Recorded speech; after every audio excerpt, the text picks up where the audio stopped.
नमस्कार, आप हैं निष्कर्ष भारत के साथ और मैं हूं मनोज चतुर्वेदी। आखिर क्यों प्रधानमंत्री नरेंद्र मोदी के सबसे करीबी कहे जाने वाले मंत्रिमंडल के सदस्य थे, पिछला लोकसभा चुनाव हार गए, लेकिन कहे जाते थे कि सबसे ज्यादा करीबी नरेंद्र मोदी के वही हैं, बिहार से कोई है तो।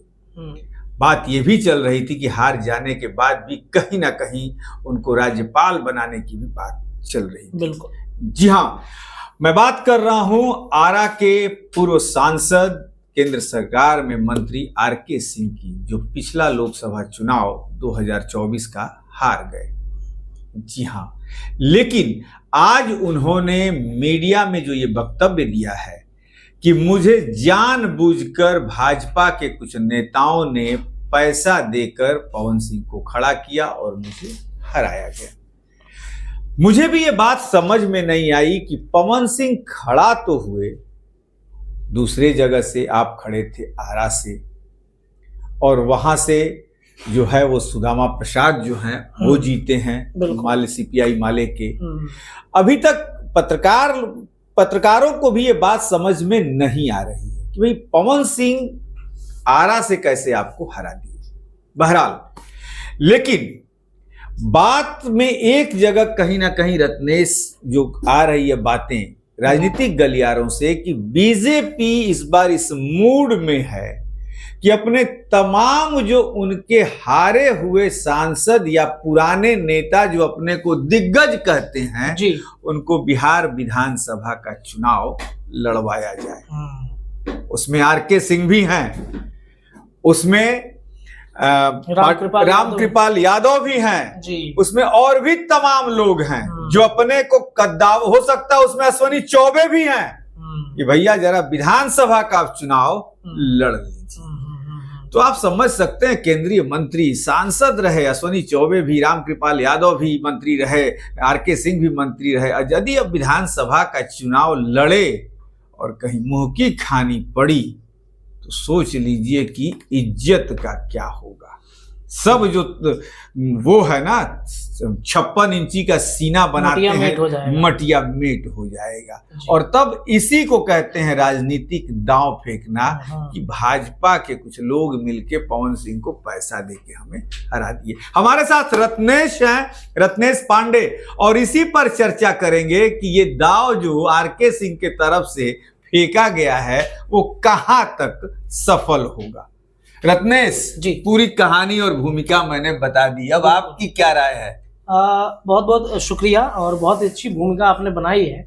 और बिहार में जो परिस्थितियां बनी, शाहाबाद का पूरा क्षेत्र एक अभिनेता के आने की वजह से बिल्कुल एक बड़ा वोट बैंक उनके साथ छिटका, और आरके सिंह चले गए, रामकृपाल यादव आउट हो गए, इसके अलावा रोहतास उठाइए, काराकाट उठाइए, औरंगाबाद उठाइए, सभी की सभी सीटों पर पतन हो गया। बक्सर का एक बड़ा मतलब बीजेपी ब्राह्मण वोट कहा जाता था कि वहां से बीजेपी को उखाड़ना, हाँ, वाल्मीकि की धरती कही जाती है, वहां से भी बीजेपी का पतन हो गया। तो पवन सिंह ने तो एक अपना ताकत तो दिखाई दिया ना, बिल्कुल दिखाया, और यही डर आरके सिंह को है। देखिए, आरके सिंह का काम मैंने आरा में जाकर देखा है, नो डाउट बहुत बढ़िया उन्होंने काम किया। बिजली को लेकर के आरा की जनता आज भी थैंकफुल है। आज बिजली लेकिन रत्नेश आपने बताया वो एकदम निश्चित सच्चाई है कि आरा, लेकिन हम भी आरा के लोगों से मिले, सर्वे किया, लेकिन आरा के शहरी क्षेत्रों में काम हुआ है। जब आप दूर दराज के क्षेत्रों में जाइएगा रत्नेश, तो कहीं परिस्थितियां बहुत ज्यादा नहीं बदली। जी बताएं। बिल्कुल, ये बात आप सही बोल रहे हैं। आरा में वो काम करना चाहते थे। आपको याद होगा कि 2024 लोकसभा चुनाव से पहले कई गांवों में क्षेत्र भ्रमण करने निकले हुए थे, और कई जगहों पर वो फैक्ट्री भी लगाने की बात कह रहे थे, जैसा सोशल मीडिया से प्राप्त हो रहा था, कि भाई आरके सिंह नरेंद्र मोदी से मुलाकात कर रहे हैं, राजनाथ सिंह से मुलाकात कर रहे हैं, कई सारी कंपनियों को वहां पे बैठाने वाले हैं। तो ये कहीं ना कहीं एक बहाना मिलता है कि भाई कोरोना के टाइम पर हम काम नहीं कर पाए, लॉकडाउन का पीरियड था और इस वजह से फंड आने में देर हो गया। और जो आप बात कह रहे हैं कि शहरी क्षेत्रों में, ग्रामीण क्षेत्रों में सच में काम बहुत कम हो पाया, बिल्कुल, और इस वजह से शायद लोगों को लगा कि नहीं आरके सिंह फिर आएंगे तो फिर जो है वो हो सकता है कि वही स्थिति देखने को मिले। और एक और बात, ये तो पहला पक्ष हो गया। दूसरा पक्ष ये था कि बीजेपी के कुछ सांसदों को थोड़ा सा जनता ने दिखा दिया कि थोड़ा सा आप नॉर्मल रहिए, वरना हम अपनी ताकत, एक तीसरा ऑप्शन भी हम ढूंढ रहे हैं, तलाश रहे हैं, देख रहे हैं। जो कॉन्फिडेंस लेवल बढ़ता था सांसदों का, मैंने कई सांसद को देखे हैं, कई सांसद के बयान देखे हैं, जिस तरीके से वो बयान देते थे, बोली बोलते थे, ऐसा लगता था कि उनको हराने वाला कोई नहीं है।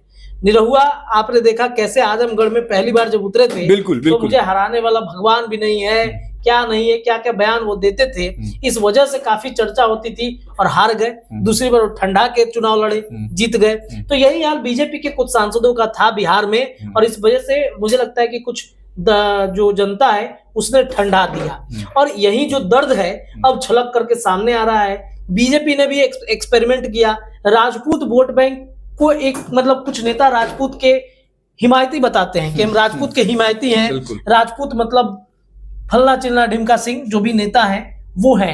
लेकिन पवन सिंह आकर के एक ताकत दिखा दिया और उन्होंने साबित कर दिया कि राजपूत के नेता सिर्फ आप ही नहीं है, हमारे पास भी एक बड़ा वोट बैंक है। नहीं, यकीन रत्नेश, यदि आरके सिंह पवन सिंह पर आरोप लगा रहे हैं, पवन सिंह तो एक तरीके से कह लीजिए कि दूसरी पार्टी से निर्दलीय थे, लेकिन बक्सर सीट तो भैया आपके अश्वनी चौबे ही वहां से टिकट नहीं मिला और वही घूमते फिर के कहते रह गए कि भैया हमें हमारे साथ अन्याय हुआ है। बिल्कुल बिल्कुल, मैं बता रहा हूँ आपको, पवन सिंह क्या है, एक्टर है, स्टारडम है उनका। बिल्कुल बिल्कुल। आरा में पवन सिंह का घर है, बक्सर आरा सब दोनों को एक ही में जोड़ा जाता है। बिल्कुल बिल्कुल। बक्सर हो गया, आरा हो गया, रोहतास, वो जो पूरा क्षेत्र है जी। अगर मान लीजिए कि मेरा घर उधर सिवान जिला हुआ, छपरा से आते हैं खेसारी लाल यादव, छपरा सिवान गोपालगंज पूरा इन्फ्लुएंस है खेसारी लाल यादव से, आज किसी में होता है। तो ये एक अपना वोट बैंक है और ये अपना एक व्यक्तित्व है, स्टारडम है, जिस वजह से ये डैमेज कहीं ना कहीं होता है। और यही वजह है कि पवन सिंह की वजह से अब वो क्षेत्र है, मान के चलिए बहुत सक्सेस आदमी हो गया तो नहीं भी रिलेशन हो तो रिलेशन जोड़ने लगता है। पवन सिंह का तो हमारे चाचा के, फुआ के, मौसा के, मौसी के लड़का हूं, और पवन सिंह के स्टारडम की वजह से वोट भी पड़ गया ना। अब देखिए कुशवाहा क्या थे, कुशवाहा वोट बैंक पर आरजेडी ने एक एक्सपेरिमेंट किया, 7 कुशवाहा को दिया। बीजेपी ने कितने कुशवाहा को दिया? उपेंद्र कुशवाहा को मात्र 1 सीट काराकाट का, उपेंद्र कुशवाहा 2 सीट मांगना चाहते थे। तो ये नाराजगी कुशवाहा की भी हुई, राजपूत की भी हुई, और इस वजह से पूरा क्षेत्र को साफ कर दिया। रत्नेश, कहीं अब कुछ जिन नेताओं का मैंने नाम रखा कि इनको विधानसभा टिकट, और वास्तव में ये शायद आपके पास भी खबर आ गई होगी कि लड़ाने की भाजपा सोच रही है जी, ये मीडिया में खबर आ गई है, तो कहीं इनके मन में ये तो डर नहीं कि भाई पवन सिंह भाजपा के तरफ भी जा रहे हैं, पवन सिंह कहीं जो है वो आरा वगैरह से कहीं से लड़े और वहीं से मुझे लड़ना पड़ गया विधानसभा का और हार हुई तो मेरी दुर्गति तो और निकल जाएगी। बिल्कुल, ये बात आप सही बोल रहे हैं, लेकिन मुझे लगता है कि लोकसभा का चुनाव का पैटर्न अलग होता है, विधानसभा का अलग होता है। और एक और बड़ी बात जो आपने भोपाल में देखा, जिस तरीके से वहां पर कुछ सांसदों को विधायकी का चुनाव लड़ा दिया गया, बीजेपी का एक प्लान है, एक एक्सपेरिमेंट है कि कुछ अब क्या है कि बहुत उम्र तक जाकर के आप रिटायरमेंट के ऊपर चले जाते हैं, तो आपको एक गुड रिटायरमेंट चाहिए ना। ऐसा तो नहीं है कि बीजेपी आपको अलग कर रही है। बिल्कुल, कैलाश विजयवर्गीय से लेके देख लीजिए, कई लोगों को उन्होंने रिटायरमेंट दे दिया। अब बीजेपी एक्सपेरिमेंट नहीं तो करे तो क्या करे? नए यूथ का राजनीति करना चाहता है बीजेपी, नए लोगों को नहीं भरेगा तो पुराने कितने लोगों को ढोएगा भाई। नए यूथ लोगों को सामने लाया जा रहा है। और आप देखिएगा कि कई नेता जो है बिहार में नए आ रहे हैं। दिल्ली का एक्सपेरिमेंट देखिए, यूथ महिला को बनाया गया सीएम, बिहार में भी वही स्थिति है। सब अंत में क्या इसका कंक्लूजन निकाला जाए कि आरके सिंह ने ऐसा क्यों कहा? क्या वो अपना दबदबा उस इलाके में राजपूताना दबदबा जो है कायम रखने के लिए उन्होंने पवन सिंह एंट्री? देखिए, सबसे अहम बात और सबसे जाते जाते यही बात बोलेंगे कि वो प्रेशर बना रहे हैं बीजेपी के ऊपर में भी। बिल्कुल, एक वोट बैंक तो उनके पास है ना, जिस वजह से वो सांसद बनते आए हैं, 2 बार सांसद बने हैं शायद वहां से, तो वो एक वोट बैंक उनके पास है। विधानसभा में अगर उनको टिकट नहीं मिला तो वो बीजेपी पर एक प्रेशर तो डाल रहे हैं ना कि अगर आप मुझे तवज्जो नहीं देते हैं, पवन सिंह को तवज्जो दीजिएगा तो आपके विधायकों को हराने में एक बड़ी भूमिका मेरी भी होगी। बक्सर में आरोप क्या लगता है अश्विनी चौबे पर? ये तो किसी से छिपा नहीं है कि बक्सर में मिथिलेश तिवारी को हराने का क्या अश्विनी चौबे का लॉबी काम कर रहा था। ये हम आरोप लग रहा है उनके ऊपर, उनके क्षेत्र में हम दावे के साथ नहीं कह सकते हैं, लेकिन एक आरोप तो लगता है ना उनके ऊपर में कि ये स्थितियां बनी जिस वजह से मिथिलेश तिवारी हार गए। तो वहीं मुझे लगता है प्रेशर पॉलिटिक्स खेल रहे हैं, चुनाव लड़ना है उनको, बीजेपी उनको तवज्जो देगी और इस वजह से वो चाहते हैं कि हम प्रेशर पॉलिटिक्स खेले, बीजेपी मुझे तवज्जो दे, स्टार प्रचारक में शामिल करे, इसके अलावा सभी जगहों पर मुझे फ्रेम में रखे, और इस वजह से वो ऐसा बयान दे रहे हैं। तो चलिए देखा जाए कि आरके सिंह की प्रेशर पॉलिटिक्स है या ये दाव खेल के, ये बयानबाजी करके वो कहीं किसी राज्य में सेट होना चाहते हैं। समझ ही गए होंगे आप कि क्योंकि ये प्लानिंग जो है तमाम नेताओं की चल रही थी कि अश्विनी चौबे से लेके रामकृपाल यादव, आरके सिंह को भाजपा कहीं ना कहीं सेट निश्चित तौर पर करेगी, और हो सकता है कि इसी कड़ी में आरके सिंह का ये प्रेशर वाला बयान हो। जैसे जैसे समय बीतेगा, चुनाव नजदीक आएगा, हर कुछ राजनीतिक पत्ते खुलते जाएंगे और हम भी उसका निष्कर्ष निकालते रहेंगे। जी, आज के लिए बस इतना ही, हमें दीजिए इजाजत। नमस्कार। और निष्कर्ष भारत की उस खास मुहिम में निश्चित तौर पर शामिल होइए, सब्सक्राइब कीजिए, फेसबुक पर देख रहे हैं तो फॉलो कीजिए।